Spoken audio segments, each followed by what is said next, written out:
leads. Now, this is a big thing because I know a lot of times when we start business, we're like, how do we generate these leads? How can we come up with these leads? What do we need to do? So one of your titles is how to generate leads to your business without spending much money.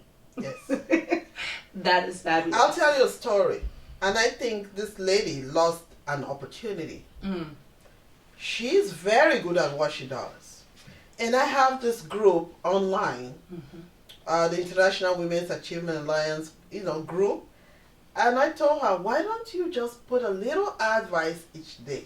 They're all hundreds of women going online to this particular group. So it's a targeted audience. And they will listen. They will read what you're saying because you're the expert. Give them a little teaser. And then they're going to want more. And she said, no, they have to pay me. Well, at the end of the day, she wrote a book and nobody was buying. But if she had created this following by throwing a little bit of advice every day, by the time she wrote that book, everybody won the book because they know she's a leader. She's been directing us. She's been telling us, this is how you do it. This is how you do it. Yes. So that is how, by educating the public, you become a leader. Right. And that is how people tend to follow you because you have showed them the way. Exactly. Well put. Awesome.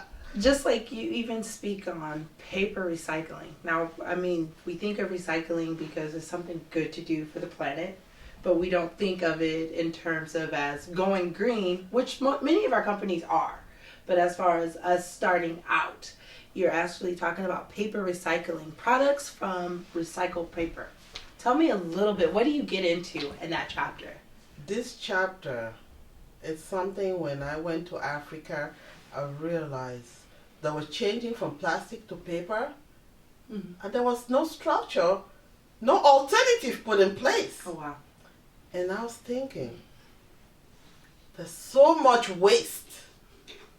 What are they going to do with all this waste? How are they going to change from plastic to paper when they don't have an alternative?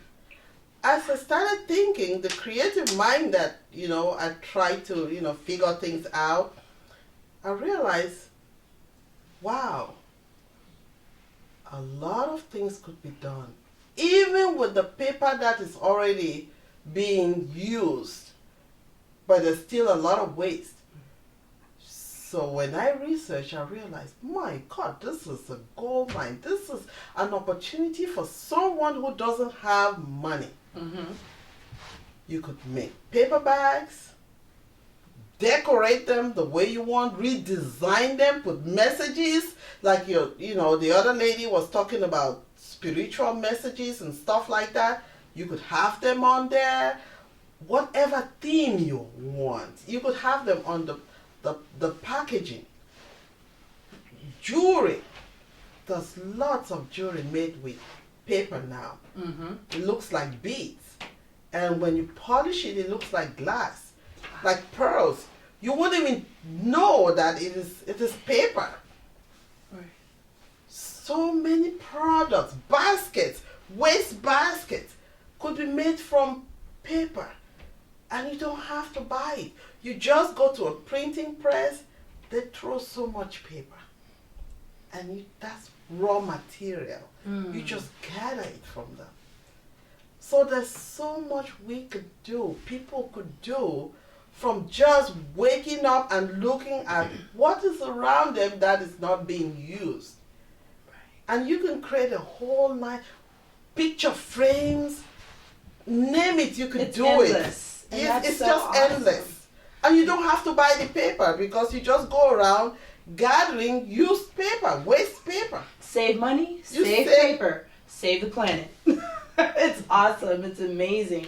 And it's just, that's incredible.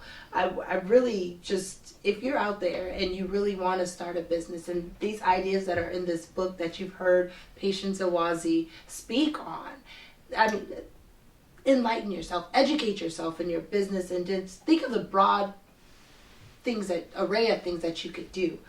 Patience, I just admire that you research these things, that you look beyond your circumstance, you look beyond what people, everyday things that we do. Right. You look beyond that, Yes. and you create a solution. Yes. And that's what our planet needs. Not only are we recycling paper and making great products, but we're also helping the planet. So I think that's amazing. The book is amazing. If there's, what inspired you, I guess I want to ask, to write this? Well, it's been my purpose Okay. to make an impact in the lives of women and their families. And that's why I created the International Women's Achievement Alliance. Amazing. It's to mentor, teach, and train women so they can serve their families, and coming up, thinking outside the box, knowing that I came from a place where people are always stretching their hands to want more without thinking that they have it right there in front of them. Made me think or look further. How else can I make a difference in their life? And with the groups that I have here in America, I have 3 chapters. And I realized it's the same thing. Everybody's looking for capital. Nobody's looking at what do I have here that I could use efficiently to make it happen for me. And so that's what inspired me to say, God created us as co-creators, and we have it in us to create the life we want, and not always waiting for somebody to come and do it for us. And I am blessed that I have decided to make a difference in someone else's life by showing them that you can do it. And you don't have to wait for somebody else to help you do it, but you can do it. The strength is within you. You are a co-creator of your life. You are the architect of your life. So that's my inspiration. Very wise. So much wisdom coming from you. I appreciate it. And again, I just want to say thank you all for joining us today on our segment of the IWAA Creative Ideas.